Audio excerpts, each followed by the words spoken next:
Chers amis, bonjour, ici Paul Emmanuel, postdoctorant en biologie. Pour la science te parle, l'objectif de cette vidéo sera de parler de complotisme, de fake news, mais surtout de la recherche et de son implication dans ce développement, en tous les cas, sur la Covid-19. Pour gagner 2 jours et pour être en phase avec le reportage qui a été diffusé hier sur France 2, je ne vais pas monter cette vidéo. Dès lors, je vais remercier les tipeurs et utipeurs qui permettent à cette chaîne de fonctionner. Donc Christophe, Globes38 et un petit nouveau Gossan pour les tipeurs et Eric pour les utipeurs. Quand je dis de fonctionner, en tout cas de m'aider un petit peu dans la chaîne matérielle, etc. Il y a eu, avant même l'émission d'hier, une tribune dans l'Express, tribune de gens signée par des gens que nous connaissons si vous suivez l'actualité scientifique de la Covid-19, ce que l'on nomme les porteurs de science, par exemple Citizen for Science, le professeur Karine Lacombe, Thomas de la chaîne de la Tronchambier ou encore notre ami le docteur Alexander Samuel. Ils se plaignent d'un article de blog de François, puisque François n'est plus un journal, c'est un blog, où ils sont menacés directement de mort via le terme de la veuve Saint-Patiente, la veuve étant le nom que l'on donnait à la guillotine lors des diverses révolutions françaises du XVIIIe et du IXe siècle. Bien évidemment, je condamne ces propos sur François, mais je condamne également tous les propos violents et haineux qu'il y a à l'encontre des passeurs de science, des vulgarisateurs, qu'importe le terme que l'on donne, sur les réseaux sociaux, mais également de la violence physique qu'il y a lors des manifestations, par exemple contre le pass sanitaire, où notre ami le docteur Alexander Samuel s'est fait plusieurs fois molester. Mais aujourd'hui, si je condamne les propos, les actes et les auteurs, il m'est impératif de regarder pourquoi est-ce qu'il y a autant de fausses nouvelles qui circulent sur la Covid-19. Et je dois bien malheureusement me tourner vers mon monde, à savoir celui de la recherche. Pour que vous compreniez ce que je veux dire, je vais juste exprimer ici quelques chiffres et les comparer au SARS-CoV-2 et à la Covid-19. Quelques chiffres de publication. Ma méthode est très simple. Je vais prendre des sujets porteurs globaux, ce qu'on appelle les sujets globaux, donc très généraux, beaucoup de gens cherchent dessus. Des secteurs beaucoup moins généraux, notamment des virus ou des tissus, et puis des secteurs de niche. Nous allons faire une moyenne de tout ça et nous allons comparer aux publications sur la Covid-19. Secteurs globaux, donc domaines de recherche globaux. Parkinson. 2018-2019, je prends sur 24 mois parce que la Covid, on ne peut pas prendre que sur une seule année, donc j'ai pris 2020-2021, dès lors, je prends 2 ans sur ces publications. Il y a eu 2018-2019, 15 000 publications. Hypertension, pareil, sujet global, 28 600 publications. L'obésité, n'est-ce pas global, 53 000 papiers. Le cancer colorectal, 28 600. L'apnée du sommeil, de plus en plus fréquente en Occident, 6 500. Des virus, Ebola, sur 2018-2019, 1300 papiers. Le VIH, 32 400. Je précise que j'ai arrondi tout ça.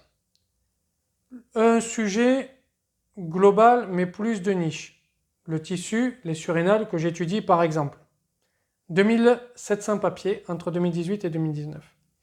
Aldosterone Producing Adenoma, qui mène à un certain nombre de pathologies, 310 papiers. Le syndrome de Crohn, qui est un syndrome digestif, 300 papiers. Un syndrome rénal, Gitelman syndrome, 90 papiers. Et une mutation par exemple au récepteur glucocorticoïde, 100 de papiers. On voit donc que si je mélange ces domaines globaux, ces domaines plus particuliers, ces domaines viraux, ces domaines où on prend des mutations, ces domaines où on prend des syndromes, ces domaines où on prend des cancers, on arrive à une moyenne de 14 000 papiers par mois, soit environ 14 000 papiers en 24 mois, soit environ 600 par mois. 14 000 papiers en 24 mois, parce que j'ai pris 2018-2019, soit 600 par mois. La Covid-19, j'ai pris entre 2020 et 2021, puisqu'en 2019, beaucoup de papiers ont été rétractés. C'était le premier, c'était un peu difficile, alors on ne va pas compter là-dessus. J'ai très exactement aujourd'hui, à savoir le 3 septembre, 172 988 papiers, ce qui représente sur 20 mois 8 649 papiers par mois, soit 15 fois plus que la normale. La recherche donc sur la Covid-19 a publié 15 fois plus que la normale. Or, le nombre de chercheurs n'a pas augmenté. Le nombre de publishers n'a pas augmenté. Le nombre de reviewers n'a pas augmenté. Et pourtant, il y a eu 15 fois plus de publications. Bien évidemment, un certain nombre d'équipes ont arrêté leurs recherches pour travailler sur le SARS-CoV-2 et la Covid-19.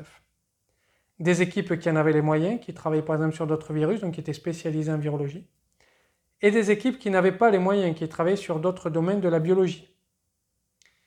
Il y a également des gens qui n'ont pas travaillé directement sur le SARS-CoV-2, mais qui ont voulu faire des méta-analyses, des revues, donner leur opinion.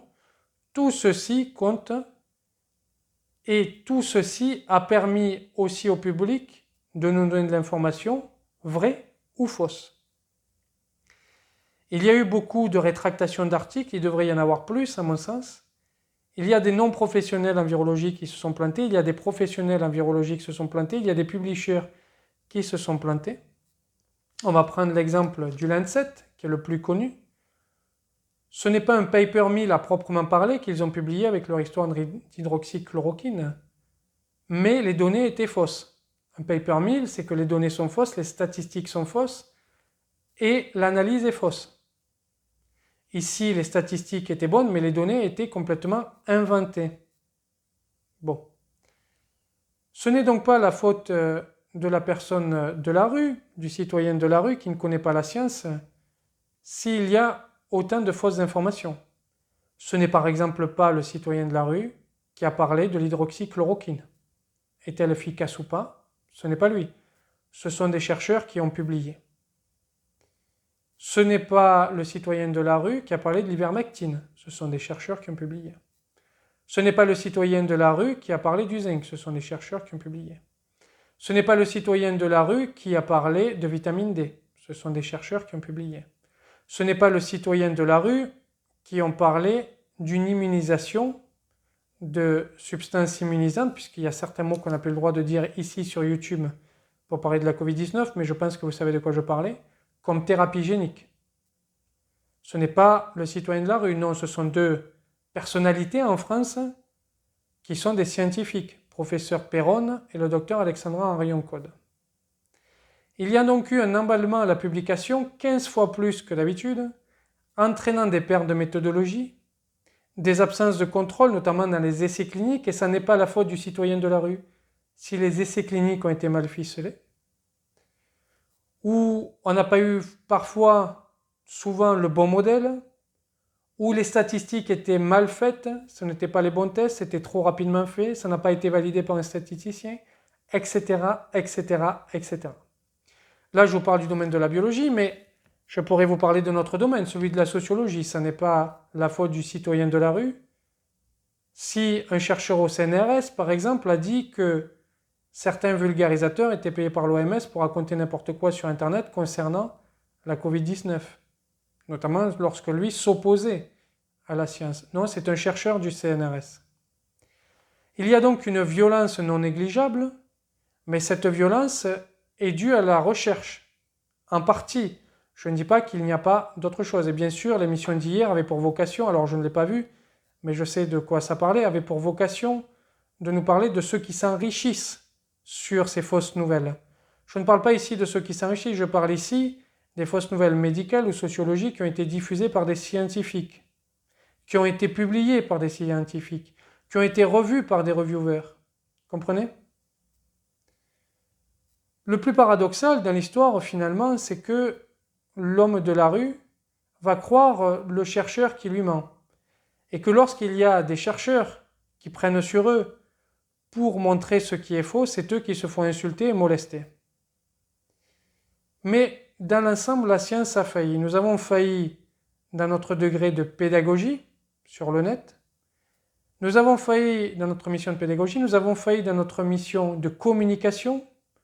J'ai souvent entendu dire sur les plateaux de télévision, vous savez, tout le monde n'est pas d'accord en science les premiers temps sur la Covid-19, sur un certain nombre de sujets concernant cette épidémie. Mais dans les congrès scientifiques, c'est la même chose. On se bat, on discute, c'est viril, c'est violent. Non. Dans un congrès scientifique, c'est courtois. On peut s'opposer à quelqu'un, dans un congrès scientifique, j'en ai fait une trentaine, on peut s'opposer à quelqu'un, par exemple lorsqu'il fait une présentation ou un poster, mais ça reste toujours courtois. Et surtout, ça reste toujours professionnel. On va attaquer la méthode, les résultats, on va poser des questions. Pourquoi tu fais ceci? Moi, j'aurais fait cela. Es-tu sûr que c'est le bon contrôle? Penses-tu que c'est le bon modèle? Mais ça reste toujours professionnel et courtois. Ce que vous avez vu à la télévision ou ce que vous voyez sur Internet, ce n'est pas comme ça que ça se passe dans un congrès. Et pourtant, on vous le dit que c'est comme ça que ça se passe dans un congrès. On vous le fait croire, et ça, c'est la mission de communication de la science qui a failli. Pédagogie, donc, communication, mais également la recherche elle-même. Et on le voit sur un certain nombre d'articles qui n'auraient jamais dû être publiés en temps normal. Comment pouvons-nous croire, par exemple, des essais cliniques où il n'y a que 6 patients, ou 10 patients, ou 15 patients? On le voit sur des sujets comme ça, c'est-à-dire sur des infections pulmonaires virales, il faut beaucoup plus de sujets, beaucoup plus de contrôle et que les bras thérapeutiques utilisés soient viables et que les hypothèses soient viables. La recherche a donc sa part de responsabilité là-dedans, les médias également, bien évidemment. Les médias ont invité un certain nombre de professeurs juste pour faire le buzz. Les médias, par exemple Midi Libre Montpellier, aujourd'hui lance un appel à témoins sur les réseaux sociaux pour parler des soignants qui ont refusé de se faire vacciner et qui risquent de perdre leur emploi en septembre. Pourquoi ne pas parler des soignants qui se sont fait vacciner, qui sont la grande majorité? Pourquoi faire la focale que sur une minorité? Les politiques aussi ont failli. Par exemple, le président de la République nous a dit que les vaccins contre le SARS-CoV-2 avaient été faits en une année, avaient été élaborés en une année, et je viens de dire un mot interdit sur YouTube, j'espère que la vidéo ne sautera pas. Alors que ça n'est pas vrai, il y a eu des recherches en amont, notamment depuis le SARS-CoV. On met en place le pass sanitaire, mais on nous dit, et je trouve ça totalement aberrant, et pour moi c'est un aveu d'échec du gouvernement, qu'il n'y en aura pas besoin lors des élections présidentielles. Là, je tombe de ma chaise. Mais moi, ce qui m'intéresse ici, c'est vraiment la façon dont la science agit. Pourquoi est-ce que ça m'intéresse? Parce que c'est mon monde, c'est mon métier, c'est mon domaine, c'est ma famille. Et qu'il est temps aujourd'hui de se poser les bonnes questions sur quelles ont été nos failles, quels ont été nos échecs, pour que, à l'avenir, ça ne se reproduise plus. Peut-être faudra-t-il réformer le système de publication, peut-être faudra-t-il avoir plus de contrôle sur la recherche via les ARS ou autres. Peut-être. Il faut réfléchir à cela. Mais s'il y a aujourd'hui une violence dans la rue, s'il y a aujourd'hui une violence dans les réseaux sociaux, c'est parce que le public a été perdu par la somme d'informations, 15 fois plus que d'habitude, par l'inexactitude d'un certain nombre d'informations publiées, et par le fait que le public ne pouvait pas comprendre. Prenons un exemple, l'origine du SARS-CoV-2. Je suis en train de faire des recherches pour un billet de blog. Si vous cherchez des papiers qui parlent de l'origine du SARS-CoV-2, vous en trouverez un peu plus de 900. La plupart d'entre eux ne font que l'évoquer. Quelques-uns en parlent dans le détail. Et on voit les disputes qu'il y a d'un papier à l'autre et les réponses. Vous avez des papiers qui ont jusqu'à 3 ou 4 réponses. Je vous en parlerai dans le billet de blog. Il est déjà difficile pour moi, postdoctorant en biologie, de faire le tri entre tous ces papiers. De lire vite fait les abstracts, de regarder lesquels parlent vraiment de l'origine, de les analyser, de les comparer à d'autres, de regarder si les statistiques ont été bien faites, si la méthode paraît cohérente, etc.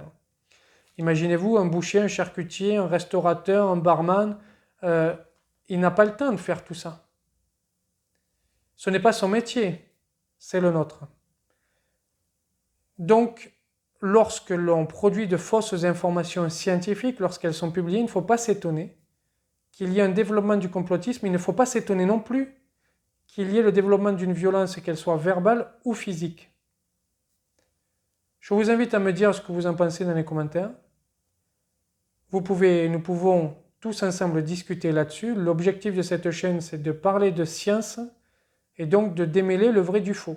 Je prends ma part de responsabilité dans cet échec de la recherche, mais j'essaie aussi de trouver des solutions via notamment cette chaîne. N'oubliez pas de vous abonner, de partager la chaîne, d'activer la petite cloche pour recevoir les dernières notifications. Et si vous voulez aider la chaîne, vous pouvez rejoindre la vaste communauté de tipeurs et utipeurs. Merci, au revoir.